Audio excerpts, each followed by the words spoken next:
Halo Ibu Kristia dan teman-teman sekalian. Di sini kami kelompok 7 sebagai reviewer akan membahas mengenai penerapan green marketing dan cost related marketing di Indonesia. Sebelum masuk ke pembahasan, izinkan saya untuk memperkenalkan anggota kelompok kami. Yang pertama ada Regina Aiwei, kedua ada Yolanda Karisa, ketiga ada saya sendiri Ruth Paulina, yang keempat ada Francisca Agnes, yang kelima Fabiola Trebijayanti, dan yang terakhir ada Amalia Herdiani Susilo Putri. Pertama-tama saya akan menjelaskan mengenai green marketing. Apa sih green marketing itu? Green marketing adalah suatu prinsip marketing dari sebuah perusahaan atau yang diterapkan oleh sebuah perusahaan yang berorientasi kepada keadaan lingkungan dan alam, yang berkaitan dengan bagaimana mereka memproduksi produk, mengemas produk, memasarkan produk mereka, bahkan mengelola hasil daur ulang mereka. Apa saja sih yang dilakukan perusahaan dalam green marketing ini? Yang pertama yaitu mereka mengembangkan produk yang produksi, penggunaan, atau pembuangannya tidak terlalu berbahaya bagi lingkungan sekitar. Misalnya mereka menggunakan bahan yang lebih ramah lingkungan, atau mereka menggunakan kemasan yang lebih ramah lingkungan, sehingga produk mereka tidak terlalu berbahaya bagi lingkungan. Yang kedua, mereka mengembangkan produk yang berdampak positif terhadap lingkungan. Misalnya, perusahaan motor membuat motor yang hemat bahan bakar. Perusahaan AC menginovasikan produknya agar lebih hemat listrik. Yang ketiga, mereka melakukan pengikatan pembeli produk ke organisasi atau acara atau program yang berkaitan dengan lingkungan. Misalnya, mereka mengajak ikut serta konsumen untuk mendaur ulang botol atau kemasan dari produk mereka. Walaupun terkesan baik green marketing ini diterapkan, tetapi ada beberapa hambatan yang mempengaruhi penerapan di beberapa wilayah. Misalnya ada persepsi negatif. Persepsi negatif ini di mana segelintir orang menganggap bahwa produk dari green marketing ini cukup mahal. Lalu kualitasnya juga rendah dan apa yang dijanjikan oleh perusahaan itu belum tentu mereka terapkan atau mereka lakukan. Sehingga adanya persepsi negatif ini membuat kepercayaan konsumen terhadap barang tersebut tuh menurun. Dan apapun yang diklaim dari perusahaan mengenai kepercayaan atau mengenai adanya usaha mereka dalam menjaga keadaan lingkungan itu tidak dapat dipercaya lagi. Walaupun terkesan sulit diterapkan di beberapa daerah, penerapan green marketing ini sudah banyak dilakukan oleh beberapa negara. Bahkan ada beberapa negara yang menjadikan green marketing ini sebagai kebutuhannya. Misalnya yaitu negara Australia. Nah, di Australia sendiri green marketing ini sangat diutamakan, di mana mereka penduduk-penduduk di sana itu sangat memperhatikan dari mana atau dari apa produk yang mereka gunakan ini dibuat. Lalu bagaimana cara pengemasannya atau dari apa pengemasannya. Dan mereka juga sangat peduli bagaimana perusahaan itu melakukan daur ulang untuk limbah-limbah produk mereka. Tidak terlepas dari Indonesia, ada beberapa perusahaan atau brand ternama yang melakukan green marketing ini sendiri dengan berbagai cara. Dilihat bahwa ada 3 tujuan penerapan green marketing di sini.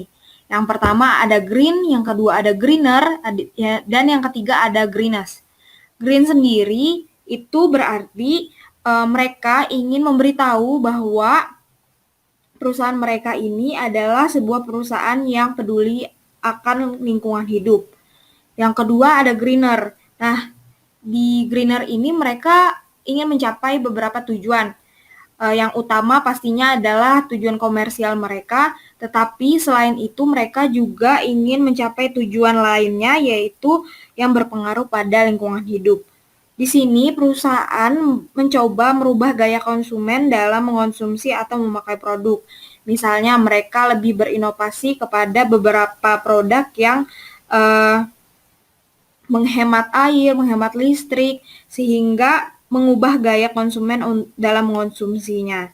Dan yang ketiga, ada greenness. Greenness sendiri yaitu perusahaan berusaha untuk merubah budaya konsumen ke arah yang lebih peduli lingkungan. Nah, di sini mereka menimbulkan kepercayaan atau kesadaran di konsumen agar lebih menjaga keberlangsungan lingkungan hidup. Contoh penerapan green marketing. Yang pertama adalah PT Astra Nissan Diesel Indonesia. Penjualan Nissan Diesel memenangkan pangsa pasar meningkat 22% dari bus dan total truk pasar Indonesia. Perusahaan mematuhi peraturan pemerintah tentang standar emisi Euro 2 untuk pasar Indonesia. Sejak 2005, produk-produk baru Nissan Diesel Indonesia sedang dipersiapkan untuk pengembangan produk Nissan Diesel Indonesia yang baru. Keuntungan dari produk yang ditawarkan PT Astra Nissan Diesel Indonesia yang pertama adalah menghemat penggunaan bahan bakar dan lebih kuat. Yang kedua adalah mesin teknologi baru 24 EFI Wolf yang menghasilkan emisi bahan bakar dan gas buangan yang sempurna memenuhi standar yang ramah lingkungan. Yang kedua adalah Krakatau Steel. Perusahaan ini sangat prihatin dengan pengurangan emisi karbon dioksida atau CO2. Bekerja sama dengan PT Sumber Daya Jaya Manajemen Teknik Indonesia atau PT RMI. Mengelola gas buang atau karbon dioksida. CO2 produksi yang tersisa dimurnikan menjadi karbon dioksida cair. Tidak hanya dilakukan oleh Krakatau Steel dengan PT RMI. Perusahaan-perusahaan ini melaksanakan penangkapan dan penyimpanan CO2 atau CSS dalam proses produksi. Semuanya dilakukan untuk mengurangi dampak negatif pada lingkungan dan masyarakat. Perusahaan menghasilkan 1.920.000.000 melalui aplikasi ini. Perusahaan baja ini telah prihatin dengan lingkungan sejak tahun 1993. Tetapi pada saat itu tidak banyak teknologi ramah lingkungan. Pada penerapan green marketing di sini saya memilih The Body Shop, itu sejak pertama kali masuk ke Indonesia pada tahun 1992. The Body Shop sudah membawa misi kebaikan lingkungan melalui produknya. Jadi hal ini itu dikembangkan terus-menerus secara konsisten sebagai dasar pemenuhan kebutuhan konsumen dan inovasi produk. Kedua, strategi marketing yang diterapkan The Body Shop sendiri itu sangat unik dan cerdas. Jadi selalu bisa relate ke konsumen. Biasanya dalam berbisnis itu kita memahami konsumen adalah hal yang sangat cukup wajib untuk menjawab kebutuhan pasar dan melakukan inovasi produk. Dan dampaknya produk akan memiliki ikatan yang kuat dengan konsumen. Salah satu brand ternama yang diketahui cukup memahami konsumen dengan baik adalah The Body Shop ini. The Body Shop ini yaitu terkenalnya dengan brand kosmetik dan skincare yang dikenal cukup jitu untuk memikat konsumen dengan strategi green marketing. Strategi ini kerap mengangkat isu lingkungan ke dalam misinya, yaitu untuk membangun produk yang berkelanjutan. Jadi nggak heran kalau The Body Shop ini tuh mempunyai pasar yang kuat dengan inovasi produk yang berbasis kelestarian lingkungan yang sangat cukup baik. Selanjutnya, The Body Shop menerapkan green marketing mulai dari gedung yang berwarna hijau, logo berwarna hijau, dan juga ingredients produk dari bahan alami. The Body Shop The Body Shop ini sangat memastikan semua produk bebas dari uji coba pada hewan, baik bahan baku maupun produk jadi. Hal ini itu membuktikan bahwa The Body Shop itu sangat berkomitmen dengan lingkungan. Dan The Body Shop ini menciptakan produk terbaik untuk beauty lovers dan sekaligus menekankan risiko kerusakan alam seminim mungkin. Karena The Body Shop menggunakan bahan alami sebaik mungkin yang bersumber secara berkelanjutan dan bahan-bahan sintetis yang ramah lingkungan, dan serta melakukan perdagangan yaitu community fair trade yang layak dan adil bagi supplier dan pekerja. Saya Malia Herdiani Susula Putri akan menjelaskan mengenai cost relate marketing. Sebelum kita membahas tentang cost relate marketing, saya akan menjelaskan bahwa istilah cost marketing ini kadang-kadang digunakan secara bergantian dengan pemasaran sosial. Lalu apa itu pemasaran sosial? Pemasaran sosial itu adalah pemasaran yang dilakukan untuk meningkatkan kesejahteraan individu atau masyarakat tanpa manfaat langsung bagi perusahaan. Sedangkan cost marketing atau cost relate marketing itu merupakan pemasaran yang mengikat perusahaan dan produk-produknya pada suatu masalah atau tujuan. Nah, tujuannya ini bisa berupa social campaign untuk konsumen yang tertarik untuk membeli produknya dengan tujuan meningkatkan penjualan atau citra perusahaan serta untuk memberikan manfaat bagi konsumen.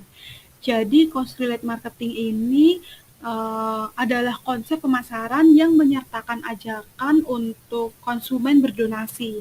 Sebuah perusahaan yang menggunakan CRM ini sudah mulai menyentuh sisi emosional konsumen untuk membeli produknya sekaligus juga untuk meningkatkan empati konsumen terhadap social issues. Nah, lalu mengingat penerimaan konsumen terhadap CRM, tidak heran bahwa pengeluaran perusahaan terus meningkat. Hal tersebut bisa menyebabkan sikap skeptisisme dan apatis konsumen tetap menjadi tantangan. Ketika konsumen merasa bahwa perusahaan terlibat dalam CRM karena nilai-nilai positif yang disajikan dalam social campaign, mereka merasa berkewajiban secara moral. Kepercayaan perusahaan menjadi meningkat, yang meningkatkan promosi dari mulut ke mulut dan pembelian, atau ketika konsumen merasa perusahaan terlibat dalam CRM hanya untuk meningkatkan citranya perusahaan sendiri. Kepercayaan perusahaan berkurang yang menurunkan kata-kata positif dan pembelian sehingga konsumen menjadi kurang percaya terhadap perusahaan. Skeptisisme dan sikap apatis CRM ini ditunjukkan pada slide yang ditampilkan dari 4 tipe konsumen berdasarkan tanggapan terhadap CRM. Yang pertama itu ada skeptis. Sikap skeptis ini meragukan ketulusan atau efektivitas CRM. Konsumen selalu berpikiran bahwa produk yang ditawarkan palsu karena yang ditampilkan atau yang dikeluarkan pada display itu hanya sedikit. Nah, yang kedua itu ada penyeimbang. Sikap ini percaya pada CRM, tetapi umumnya tidak sesuai. Adanya tawaran produk dari CRM tetap tidak menutup kemungkinan bahwa konsumen lebih memilih toko yang lebih dekat karena produk dari CRM ini tidak menjangkau. Nah, yang ketiga itu ada berorientasi atribusi. Konsumen selalu peduli tentang motif di balik CRM. Konsumen selalu menilai CRM dengan penilaian yang baik dan akal sehat berdasarkan perusahaan tersebut. Apa yang perusahaan lakukan terhadap produk dan mencoba untuk melihat bagaimana hasil akhirnya. Kemudian yang terakhir itu ada peduli sosial. Sikap ini didorong keinginan untuk membantu konsumen membantu perusahaan dengan cara mendukung perusahaan yang melakukan CRM untuk memperkuat perilaku baik. Nah, hasil dari cost-related marketing ini dapat ditingkatkan jika konsumen melihat kesesuaian atau kecocokan antara perusahaan dan tujuannya. Selain itu, komitmen jangka panjang oleh perusahaan untuk tujuan tersebut dapat bermanfaat. Keterlibatan karyawan dalam gerakan social campaign ini juga penting untuk memberi solusi tujuan tersebut. Saya Fabiola. Di sini saya akan menjelaskan contoh penerapan cost-related marketing yang sebelumnya sudah dijelaskan oleh teman kami Putri. Aqua adalah salah satu contoh iklan yang paling sering kita lihat di televisi. Aqua mengajak konsumen untuk berkontribusi secara proaktif untuk memberikan solusi terhadap permasalahan yang ada, termasuk kesulitan akses air bersih di Indonesia demi mewujudkan peningkatan kebiasaan hidup sehat keluarga. 1/10 pada tahun 2007 mempromosikan hidup sehat dengan menyediakan akses air bersih dengan pendidikan kesehatan. Program ini digelar di beberapa desa, seperti di Kecamatan Provinsi Nusa Tenggara Timur atau NTT. Tujuan ini adalah terkait image dan reputasi jangka panjang. Image dan reputasi menjadi intangible asset atau aset tidak berwujud yang perlu dijaga. Terutama di masa pandemi saat ini, banyak sekali perusahaan terutama yang bergerak dalam bidang consumer goods. Ini berlomba-lomba membuat program kemanusiaan yang diarahkan untuk memulihkan COVID-19 di masa new normal. Selanjutnya, saya Regina akan menjelaskan contoh penerapan cost-related marketing atau CRM. Contoh yang saya ambil adalah produk Pepsodent edisi merah putih dari Unilever. Unilever mengajak masyarakat untuk mempromosikan program CRM tersebut dengan memposting foto dan memberi hashtag Merdeka Senyum Keluarga Indonesia dalam rangka menyambut kemerdekaan Indonesia yang ke-75. Nah, Pepsodent edisi spesial merah putih ini dia menghadirkan beberapa keistimewaan dari segi kandungan maupun kemasan. Pasta gigi Pepsodent edisi ini tuh unik karena berwarna merah putih yang dilengkapi dengan kalsium, fluoride, dan zinc yang berfungsi untuk melawan gigi berlubang. Desain kemasan juga menghadirkan gambar pahlawan yang sedang tersenyum dari seluruh Indonesia. Kemasan yang digunakan juga bijak plastik karena kemasan karton maupun tiupnya dapat didaur ulang. Nah, dari hasil penjualan tersebut, perusahaan Unilever akan mendonasikan 2,5% laba penjualan Pepsodent edisi spesial merah putih ini untuk mendukung kesehatan dan kesejahteraan para pemulung dan keluarganya. Selain itu juga melalui pembelian produk, konsumen bisa berdonasi melalui kitabisa.com yang nantinya akan digandakan 2 kali lipat oleh Pepsodent. Unilever menargetkan atau memfokuskan bantuan tersebut kepada para pemulung karena menurut data dari Ikatan Pemulung Indonesia itu penghasilan 4 juta pemulung itu mengalami penurunan drastis karena pandemi COVID-19 karena menurunnya harga jual sampah. Selain itu juga mereka berisiko tinggi terpapar virus COVID-19 karena mereka setiap harinya berada di antara timbunan sampah. Nah, apa saja sih bantuan yang diberikan dari pihak Unilever kepada para pemulung? Bantuan yang disalurkan itu dalam bentuk paket kesehatan dan kebersihan yang terdiri dari alat perlindungan diri seperti masker kain, sepatu boots, dan hand sanitizer, termasuk juga produk Pepsodent untuk kebersihan mulut dan gigi para pemulung. Selain itu juga dari sisi kesehatan, Pepsodent memberikan pelayanan pemeriksaan sekaligus perawatan gigi dan mulut gratis untuk para pemulung dan keluarganya. Kemudian juga mereka menyediakan jumlah mesin pres sampah plastik untuk meningkatkan nilai ekonomi sampah pemulung yang nantinya akan dijual kepada pengepul sampah. Sekian hasil presentasi dari kelompok kami. Maaf apabila ada kesalahan kata. Sekian dan terima kasih.